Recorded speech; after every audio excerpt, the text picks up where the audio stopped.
Hi, my name is Claire Void. I heard you were looking for a new anime to watch. Mind if I tell you about the oldest one I grew up with? Cool. So, in the early 90s, anime was limited, just starting to get popular in the United States. One of the more popular anime was a mix of Sentai, superhero genre, and magical girl genre called Pretty Guardian Sailor Moon.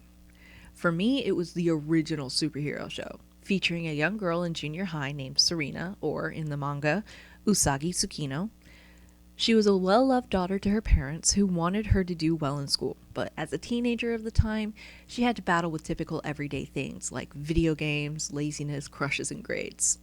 She's a kind soul that strives to help people, which is how she meets Luna, her guide to her destiny as the princess of the Moon Kingdom, though they don't know that quite yet. Serena is a teenager in the early 90s that goes about her life as a student in junior high. She admires celebrities like Sailor V in her favorite video game, who's also a pretty guardian that saves cities around the Tokyo. She struggles in school, cries when she feels overwhelmed, and at first has a severe lack of self-esteem when she first meets Luna, who can talk, by the way. Luna encourages Serena to fight for justice against those who are hurting the innocent people of Tokyo. When she finally gets the courage to actually fight, she is quickly overwhelmed and requires the aid of yet another guardian, a hunk of a guy named Tuxedo Mask.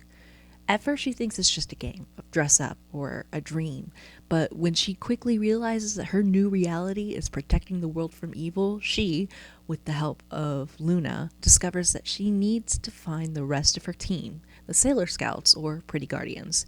It depends on whether or not you're watching sub-dubbed or reading the manga. Sailor Moon as a character in a series teaches you about trust and honesty. If you rely on your friends when you need them, not only will they be there to support you, you will all succeed in anything you put your minds to, whether that's to help each other pass the next history test, or save the world from an evil queen trying to suck the life out of the population around you.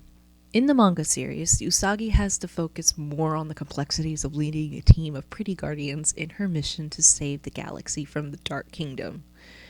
For older fans, there's nostalgia, particularly for those who grew up watching the series as children, for the characters face more relatable challenges like self-doubt, friendship conflicts, and the concept of true love. There are emotional arcs for the characters, like Serena maturing into the leader of her scouts and eventually her own kingdom.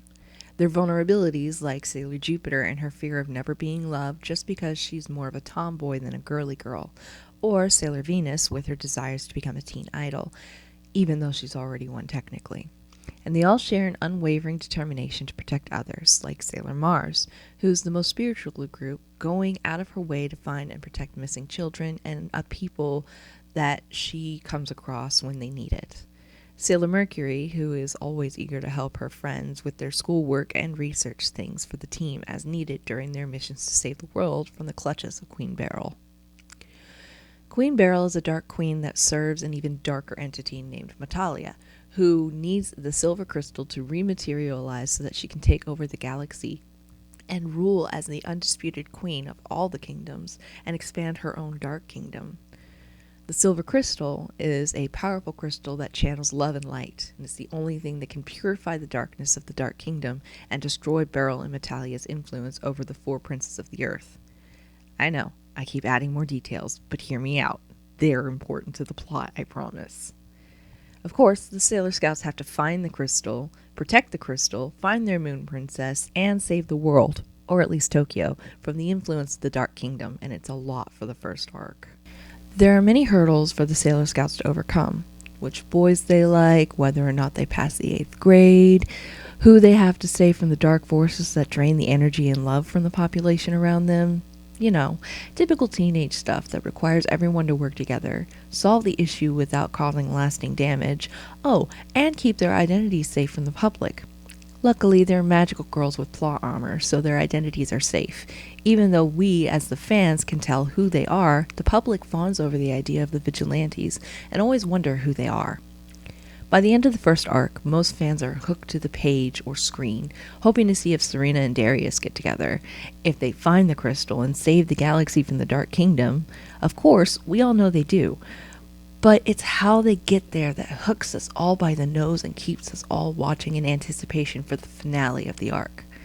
If you want to check out this series yourself, there are several libraries and anime-centric stores that still provide copies of the franchise, both old and new.